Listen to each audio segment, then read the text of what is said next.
A sweet, heavy scent of blooming lilacs drifted in through the half-open window, a reminder that school would soon fling its doors open for summer break. But I felt no relief, no joy. The curtains swayed in the warm breeze, and every time the fabric lifted even slightly, I swore I saw a shadow flicker just outside. I knew whose. Since Lily died, my younger sister, I stopped trusting the night.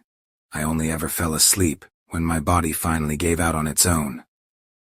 That Thursday, May 23rd, I made it until nearly 4 a.m., grinding through 3D equations for a boring math test. Coffee granules clung to my gums, my eyes stung. And yet at 4:07, the hands on the clock blurred, the letters on the page melted down the lines. And I blacked out, forehead dropping onto the paper. It felt like I'd been out for a second, but when I opened my eyes, I was standing in the hallway of our school. Except the lighting was wrong, no cold fluorescent buzz. Just an oily amber glow, like candles burning inside every overhead fixture. I took a step forward, my soles crunched like they were pressing into scorched leaves. "Lily?" My voice rasped and echoed. No response. Just the metallic rattle of ventilation and a faint scraping sound, like someone dragging a blade across the floor. I moved toward the row of lockers. Everything looked exactly as it did during the day. Powder blue paint chipped at the edges, basketball-sized dents, thin tin labels stamped with locker numbers. But the air smelled sickly sweet, familiar, not blood, more like rust, heated by the sun. Locker 308. Lily's. The door was slightly ajar. The black gloss of her shoes caught the light, and next to them sat a folded triangle of paper, like an old soldier's letter. My fingers shook as I unfolded it. "You didn't wake me." The letters felt like they were sinking into the page, growing roots. My chest tightened. I barely had time to breathe when I heard it, a step behind me, wet, heavy, off-kilter, like one shoe was stuffed with nails. I turned and saw a shadow, not cast by a body. It was the body. Flat, stretched across the wall. Hooked fingers reached for me, snatching at the air. I bolted. The hallway warped, rubbery, stretching out ahead of me.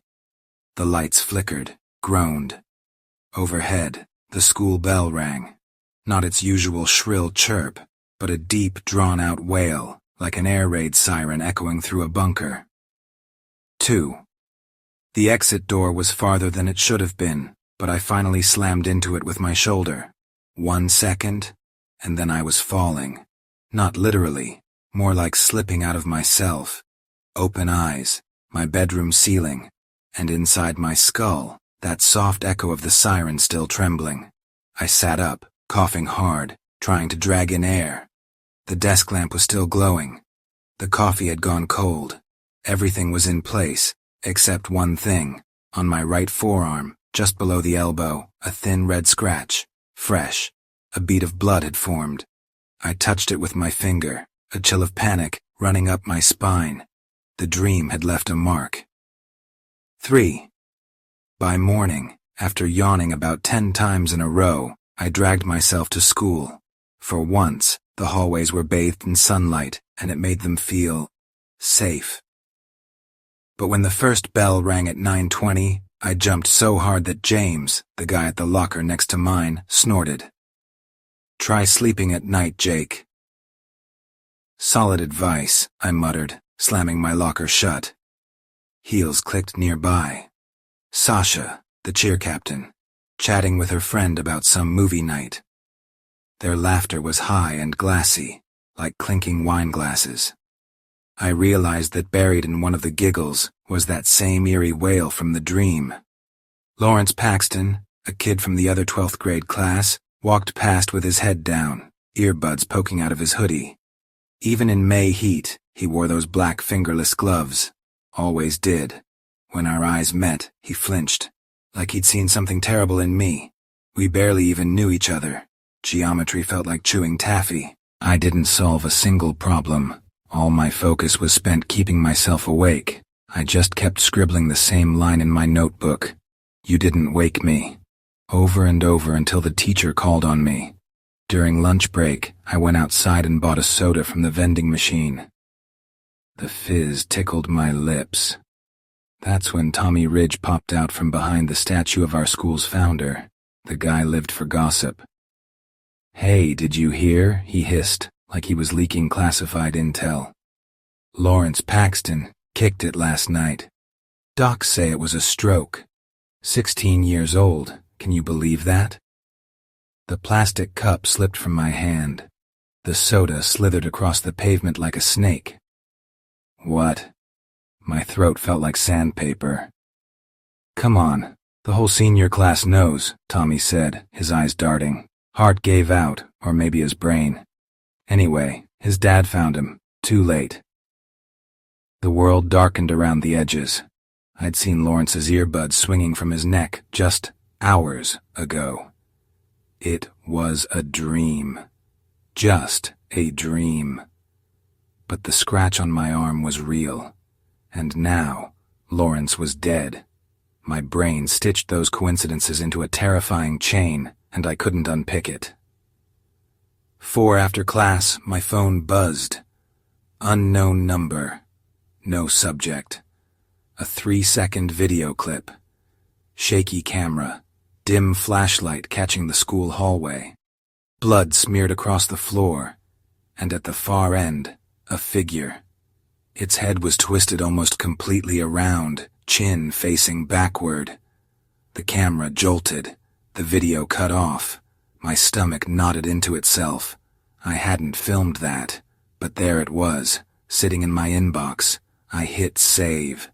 Instant regret. The screen froze for a second. Like even my phone didn't want to hold on to something that foul. My fingers left wet prints on the glass. 5. I spent the night in the kitchen, gripping my head like a ball to keep it from tipping forward. The coffee maker chugged away, spitting out new shots of espresso every 40 minutes. My throat burned from the acid. At 3:12 a.m., I heard a nightingale singing outside, way too early for this region. For a moment I swear it mimicked the school bell. 3:17. 3:20. 3:27. At 4:02, it was like someone flipped a switch. 6. Noise. Cold tile under my cheek. I was lying on the floor of some unfamiliar gym, lights flickering above like they were filled with syrup, a scoreboard on the wall. "Get up," whispered a low female voice. I turned. A girl my age stood nearby, short dark curls, heavy shadows under her eyes, like she'd cried recently. But something in those shadows looked tougher than sadness. Looked like it stayed up with her. "I'm Tara," she said, offering her hand. "And if we don't run now, he's going to catch us." Beside her was a tall Latino kid, maybe 6 feet, slightly hunched. "Miguel," he said, balling his fists. "This dream ain't mine, I swear to God." Third one, pale, red-haired, messy like a haystack, eyes like beads, fingers twitching. "Remy." "Jake," I said, standing up. You guys know you're dreaming too?" "Yeah," Tara said. "And we know. If you die here, you're gone for good." Suddenly the air moaned, like the whole building had taken a breath. From the darkness between the folded bleachers, he emerged, a thin man in a suit, but his skin was like chalk smeared with blood. His knuckles looked filed down. In one hand, a thick notebook. "Bad students. Front and center," he rasped. He opened the book. I don't know what happened next. It was like invisible wires yanked Remy forward. He screamed, heels skidding, but the floor had turned to tar. He sank. The walls warped, turning to wet plaster. "No!" I shouted, grabbing his elbow. Cold, like grabbing a dead arm. The plaster swallowed him whole, crack of bones, then silence. The scream faded to a wheeze, then nothing. The world shook. The siren again. That awful droning bell. Flash of white. And I was back on the bedroom floor. My hands were sticky, but not with sweat. That morning, during history class, Mr. Reynolds began dictating the topic. The emergence of the Chicago School of Sociology. I sat there chewing on the cap of my pen as if it were bleeding ink. Remy Hilliard's name should have been on that attendance sheet. I'd seen him sit at the fourth desk by the window for the past 6 months, but when Mr. Reynolds called names, he skipped from Hines to Howard without hesitation. No one seemed surprised. I caught myself thinking how I was almost used to that too. During the break, I made my way to the bulletin board. Photos of all the school club members were pinned there. I located a snapshot from a debate team meeting, 5 students behind the podium. Remy should have been standing in the center. Instead, an empty space gaped, like someone had cut him out with an X-Acto knife and carefully photoshopped the edges around the void. My heart hammered so hard I heard a ringing in my ears. At lunch, I was heading toward an empty table when Tara emerged behind me, placing her tray down right onto my mac and cheese. "I need your silence," she said, her voice calm and clinical, her gaze sharp as a surgeon's. "Do you remember Remy?" I asked bluntly. Tara bit her lip, then nodded. "We need to find others. There's a forum, Gray Dreams. Dozens of stories there. People die, then they vanish." "Prove it's not coincidence," I whispered, my hands trembling. She opened her phone and showed me a fresh post. "My brother fell asleep during an exam, and nobody can even remember that he was ever in it. Timestamp, last night." They all felt guilt or fear, Tara added quietly. 3. We decided not to sleep. We agreed to meet in the 24-hour library. We brought energy drinks, caffeine pills, and peppermint gum. Around 10 that evening, Miguel joined us, eyes bloodshot, a new crack of a split lip. "We need shifts," he suggested. 1 reads aloud, 2 listen. I started reading, a dry list of brain injury classifications from the biology textbook, ritualized boredom to keep us awake. But by 2:15 a.m., Miguel was bobbing off to sleep. I tossed a plastic cup at him. He jerked awake. "Thanks, dude," he mumbled, wiping drool from his chin. Time dragged on. Our fingers grew numb, turning pages, our lips cracked. At 3:42 a.m., Miguel's breathing went flat and steady. Tara shook his shoulder. No response. "No, no, no," she muttered, trying to prop his eyelids open, his eyes rolling beneath lids. We both screamed. 4. We came to, in the schoolyard. A warm night.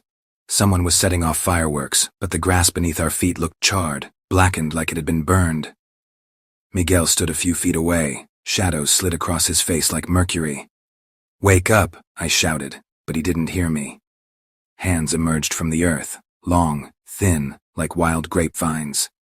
They wrapped around Miguel's legs and started pulling him down. He screamed in Spanish, begging for help. "Hold me," he yelled as we locked hands. He was slipping, like I was gripping a bar of soap. My arms strained, veins bulging. The ground groaned, stretching, morphing into a yawning mouth. At the moment his fingers slid from mine, something cracked inside me. Maybe it was my heart. Miguel disappeared into the earth, and the popping of fireworks turned into a sickening, drawn-out wheeze. Bang! Bang! 2 muffled thuds, not fireworks. Bone hitting bone. Darkness. 5. I opened my eyes in the library. Our screams had woken the security guard. He was cursing us out, forcing us to leave before we could explain. Tara cradled Miguel's body on her knees, his breathing shallow, almost imperceptible. "He's still alive," she whispered, but her eyes looked like someone who'd already written the epitaph. The paramedics pronounced cardiac arrest on arrival. The official report would later read, "Sudden unexplained syndrome." 6. That morning I opened my phone's contact list. Miguel Estrada's name was gone. So was our message thread. A blinking notification in the corner asked, "New contact?" As if the phone itself realized there was a hole it needed to fill. I wanted to throw the phone in the trash, but I couldn't. It was the only proof I had that another world still existed. The first funeral without a body feels like watching theater in slow motion. In the school auditorium turned memorial hall, there's no casket. Just an easel with a black triangle where a photo should be. The principal gives a speech about the fragility of human life, and at least the parents in the front row sniffle quietly. They have something concrete to mourn. Tara and I stand near the doors. Officially, we're not connected to the deaths of Lawrence or Remy, but we split every breath in 2, half fear, half guilt. "Did you see the article?" Tara whispers, just as the glass doors behind us clap shut. I nod. The local paper ran a piece titled, "Rise in Teen Sleep Deaths. Doctors Link to Dehydration and Energy Drinks." 2. That evening we sit in her car in an empty supermarket parking lot, scrolling through the Grey Dreams forum. User Raven503.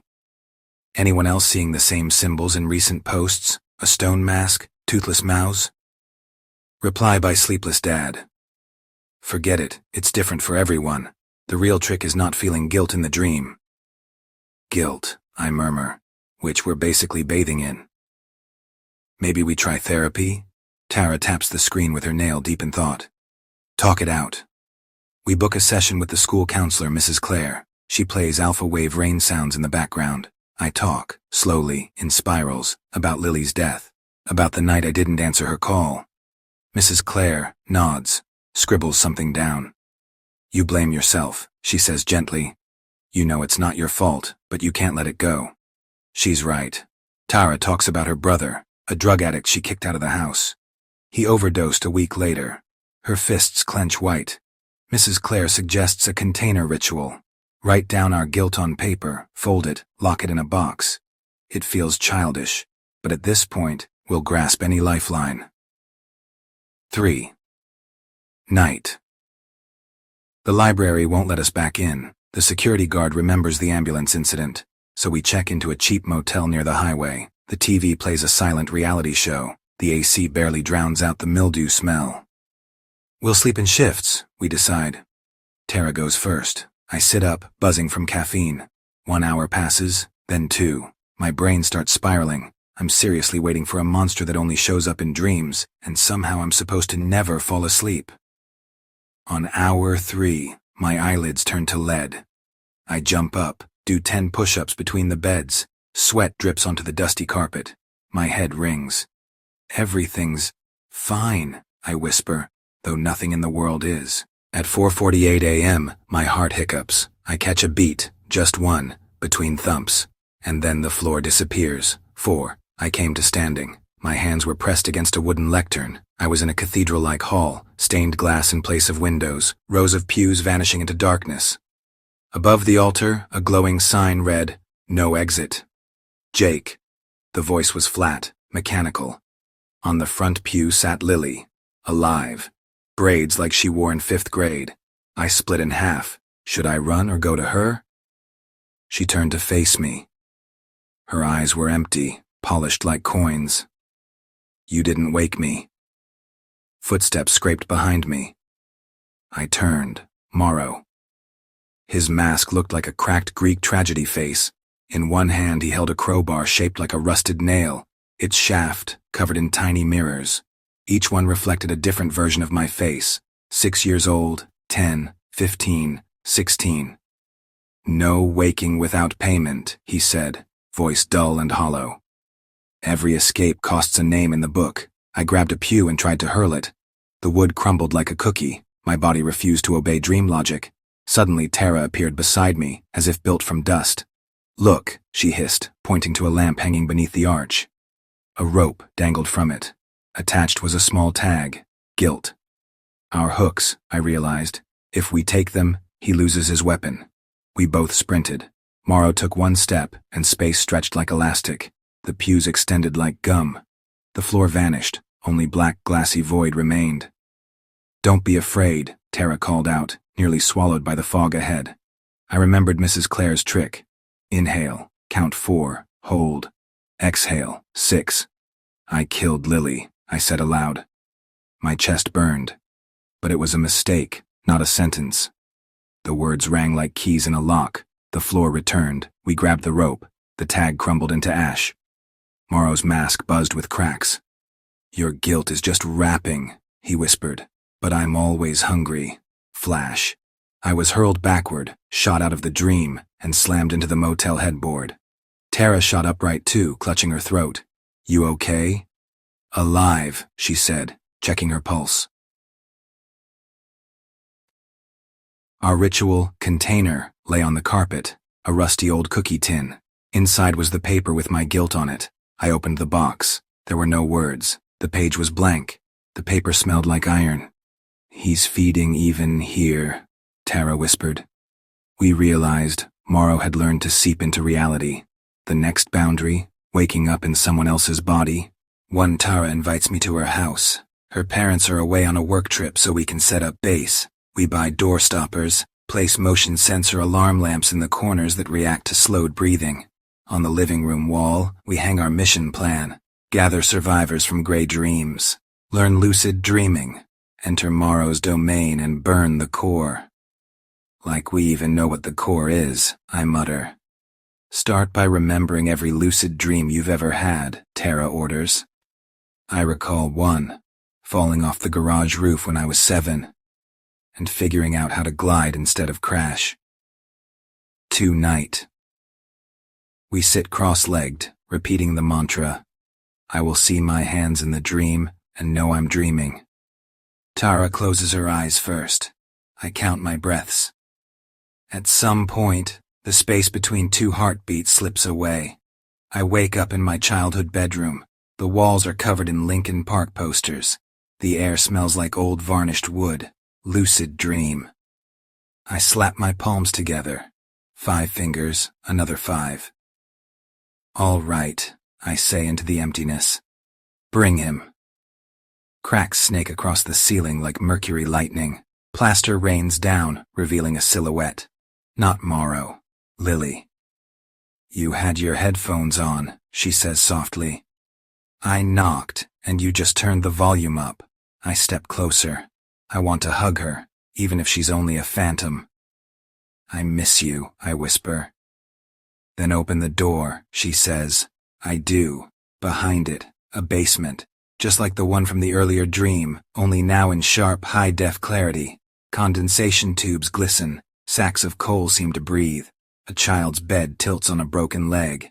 Underneath, darkness. Jake. Something stirs. A cracked skull mask turns halfway. Morrow. This time he's holding his crowbar nail like a flute. Dreams don't lie, he intones, each word punching deep in my gut. You're hiding, even here. This is a lucid dream. I have power. I imagine a torch in my hand. It lights up. Heat radiates. Well, well, Morrow chuckles. His face flares with reflection, but the flame snuffs out, like a candle drowned underwater. Your will is plastic, he whispers. Mine is iron. He lunges. I dodge. The torch falls, dissolving into black smoke. 3. My body remembers how to fly. I jump, try to glide toward the stairs. Morrow swings his weapon. It slices air with the scream of a siren. The steps turn to jelly. I sink, stuck like a fly in glue. A television flickers beside me. On screen, me, asleep on Tara's couch. Morrow flips channels. Jake at 10, hiding a shattered vase. Jake lying about smoking behind the school. Jake silencing his phone so he won't hear his sister. Each image stabs me with pain, like a frog jolted back to life in a lab. Stop, I yell, but my voice is only noise. I remember what Mrs. Clare said. Confession neutralizes the toxin. Yes, I scream. I'm a selfish coward. I failed Lily. I failed everyone. The screen bursts into sparks. Morrow's mask splits wide, and underneath, flickers pure void. 4. I snap out of the sticky stairs, fly through a wall, and wake up. The living room is silent. The motion alarm lamps blink red, sleep detected. Tara, I scan the room. She's sitting on the floor, eyes closed. Beside her, her body, its chest isn't moving. I rush over, shake her, cold. Panic hits like a hammer. No, come on. I start chest compressions, remembering the rhythm of staying alive. On the 6th push, she gasps, a desperate choking inhale. He almost, she whispers. Tears streak her face. We both cry, not even pretending to be strong. That same night, another survivor shows up. Nick, a guy from 2 states east. He found us through the forum, a large black duffel slung over his shoulder, filled with melatonin bottles and a med kit. I haven't slept in 3 days, he rasps. I see him when I blink. We have to end this. The three of us sit down and begin mapping the mind. Every encounter with Morrow, every trigger, sirens, rust, the broken school bell. It looks like a web, and we're stuck dead center. Fresh flies. Nick proposes something radical. We try a controlled dive, splicing with MCH inhibitors, drop dopamine levels. The brain will force us into REM, easier to go lucid from there. He's a med student. We trust him. 6. 1 a.m. We inject half a dose. Skin hums. The edges of the world fade, like film scorched by heat. Tara drops first. Nick follows. I hold on, count to 60, and black out. I open my eyes, standing outside the school. Rain falls with the scent of iron. The gates are open. I walk forward, feeling the shadow latch onto me. Morrow follows, unhurried. Inside the gym, shells of the dead sit on benches. Lawrence, Remy, Miguel. Eyes, sealed with skin. On each of their chests, forgotten. I step onto the stage. Morrow emerges from beneath the bleachers. His mask is now two-faced, half Lily's, half mine. I am your memory, he says. You made me. My legs buckle. But I don't fall. I accept the guilt, I say. But I won't keep feeding the dark. I remember the glide. I jump. The walls of the gym peel open, transforming into a starry sky. Morrow's mask melts like a bat in sunlight. White light. I rocket out of the dream, straight into the same living room. Tara and Nick jolt awake at the same moment. We gasp like newborns. Did it work? Nick whispers. Outside the sun is rising. We check the time. 8 minutes have passed. It felt like forever. 7. In the morning we find the forum Grey Dreams is gone. URL returns 404. All saved contacts of the dead, wiped clean. It's like the planet's erasing its own memory, Tara mutters. On my neck, a dark patch, new. On Nick's shoulder, a scar, shaped like half a smile. On Tara, a hair-thin crack in her iris, barely visible. We look at each other. Nick gives a crooked grin. Guess that's the price of a return ticket. Tara doesn't smile. Her reflection in the kitchen window catches my gaze, and for a fraction of a second, smiles wider than it should. The Keslia net plan. Classic tactic, Counter-Strike, Nick mutters, slinging a tactical bag onto Tara's bed. He starts laying out the contents, a plush cat piggy bank, packs of melatonin, vials of glycine, 3 syringes with orange caps, and an old cassette player. Keslia, I ask. Sergei Keslia. Psychophysiologist, 90s. He proposed cracking open dreams from the outside, reverse diffusion. You fall asleep, but your awareness stays hooked to an anchor, a repeating phrase, a sound, or music. Tara sits beside him, clutching a blanket. And what track? Black Star. Bowie's last album. He already knew he was dying. The lyrics are like a cipher. Something happened on the day he died. If we hold on to that phrase, we'll remember there's nothing to fear in the dream.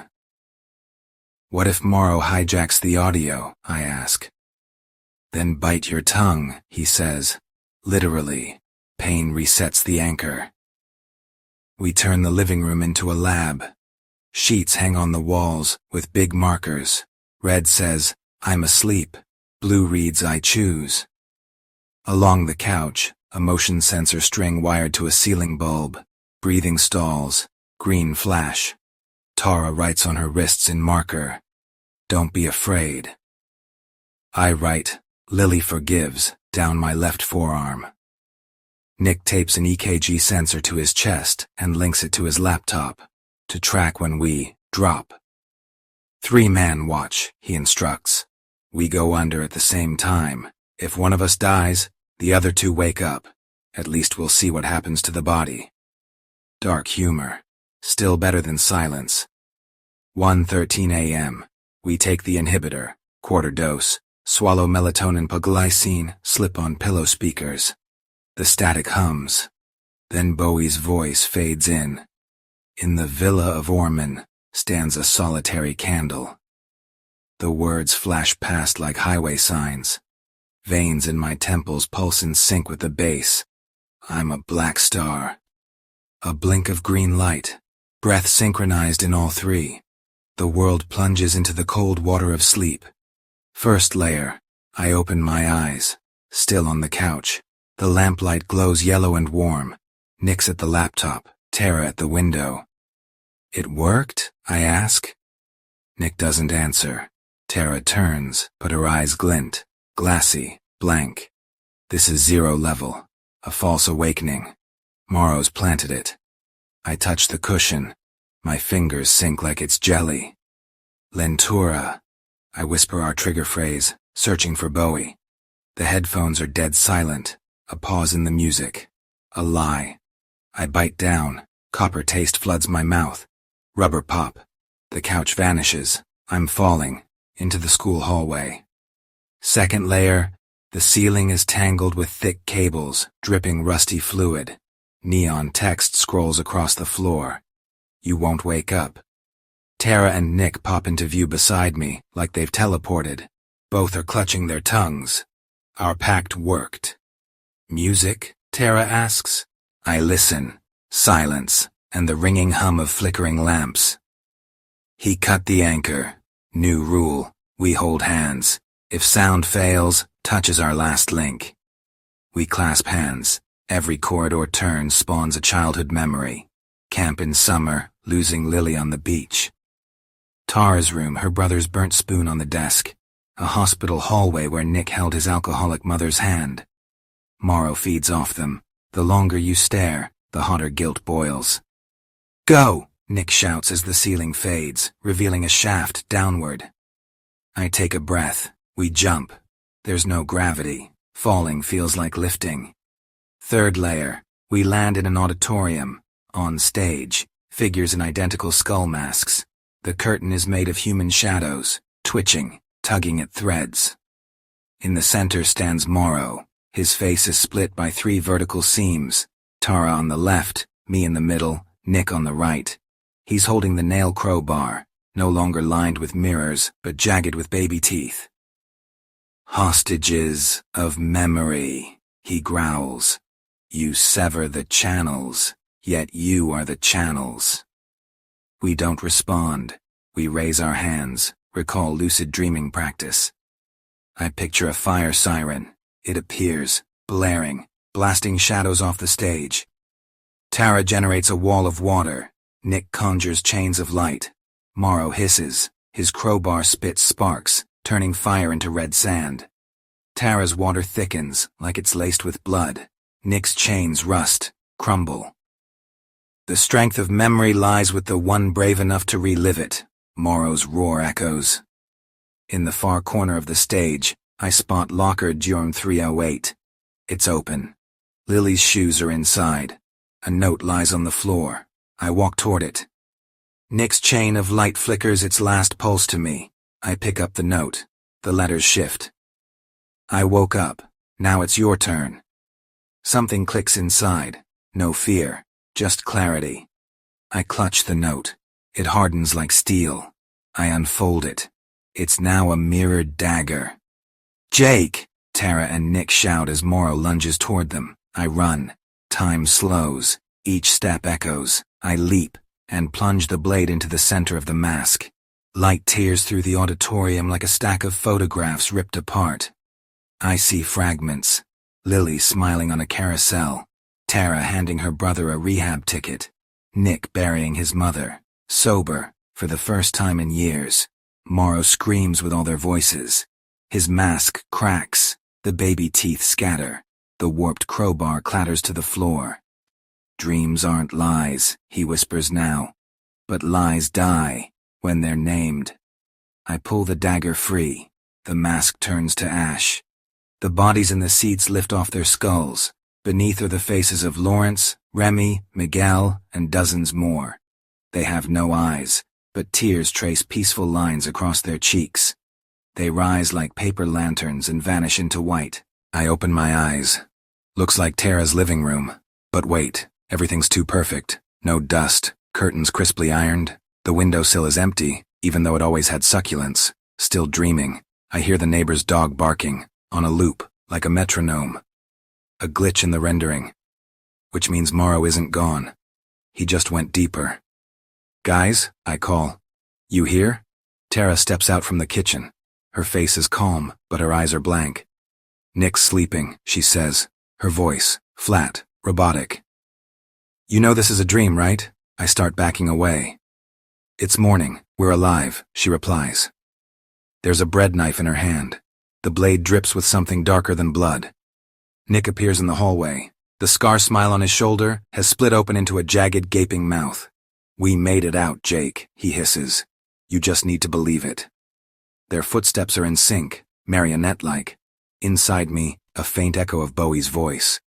I can't answer, why? I bite down on my tongue. Pain hits. The anchor still holds. The floor beneath me shatters into white pixels. I drop, then form wings just in time. Silver, like an origami crane. I shoot upward through the ceiling, into a sky full of stars, over the black sheen of the dream ocean. There's an island below, a school made entirely of mirrors. Its walls reflect like warped carnival glass. I land in the courtyard. The mirrored doors open. Inside, just one classroom, flooded with light. On the chalkboard, final lesson. In the center, one chair. Morrow sits on it, maskless. His face is smooth, polished bronze. Only one reflection shows in it. Mine. Accept yourself. A voiceless whisper echoes in my head. Not his voice, mine. I step closer. My reflection grows sharper. Shadows under the eyes, and on my neck. A black nail-shaped blotch. I touch it. It burns. My own. The spot pulls in my hand up to the elbow. The pain's electric. I reach in and pull out. A spike. A nail crowbar. My own. Alive. Pulsing. I'm taking you back, I whisper. Back where you belong. The metal melts, turning into a stream of light. It flows back into the blotch. The skin seals. The mark fades into a freckle. Morrow's bronze face empties. Then it clouds. Then dissolves. Like metal in acid. I'm left alone in the classroom. New chalk scrawls across the board. Class dismissed. A deep rumble. The mirrored school begins to splinter. Ice, once the floor, cracks beneath my feet. I launch off. Below, nothing but the void. The real world slams back with a beam of gray light through the curtains. I'm lying on the couch. The Bowie tape has played to its click. Nick stirs, groans. I'm alive. Tara is seated, clutching the plush cat bank to her chest. We huddle together. All our knees are shaking. I think it's over, I breathe. But the next second, the fridge rattles in the kitchen. A shadow flashes past. We freeze. Tara stands slowly, like a surgeon prepping for an incision, and walks to the doorway. She opens it. Empty. Just a magnet on the fridge. A photo booth strip of the three of us from our first meetup. I don't remember taking that. In the photo, there's no mark on my neck. Memory's rewriting itself, Nick whispers. I look into the mirror above the sink. Still me. But for a blink my eyes turn pitch black, and the smile, too wide, like a tear-splitting skin. Heartbeat, then another. My eye color returns to normal. Did he leave? Tara asks, barely blinking. Or did he stay? In us, I say honestly. A week later, the school holds a moment of silence. For no one. Officially, no one died. The principal gives a speech about mental hygiene. We sit in the back row, holding hands. Nobody but us seems to notice how empty the club posters are. I return to locker 308. It's intact. Lily's shoes are still there, like she wore them yesterday. The note is gone. I shut the door without locking it. That night, we gather on the gym roof. Bringers, paper lanterns, tremble in our hands. To those we remember, says Nick. To those who might wake up in another world, adds Tara. I nod. And to those still too scared to close their eyes. We light the lanterns and release them. They drift upward, like tiny moons. In the glow of one, I spot a new mark on Nick's arm, a silver glint in Tara's eye, and behind me, just the faintest twitch of a shadow. We look at each other, and we smile, not because we're scared, but because there are still many nights ahead, and now finally we know the way back. If you made it all the way to the end, then you're exactly the kind of person I'm looking for. Hit that subscribe button. It really means a lot to me. I hope I can keep bringing you more stories, to make you smile, or maybe, to scare you.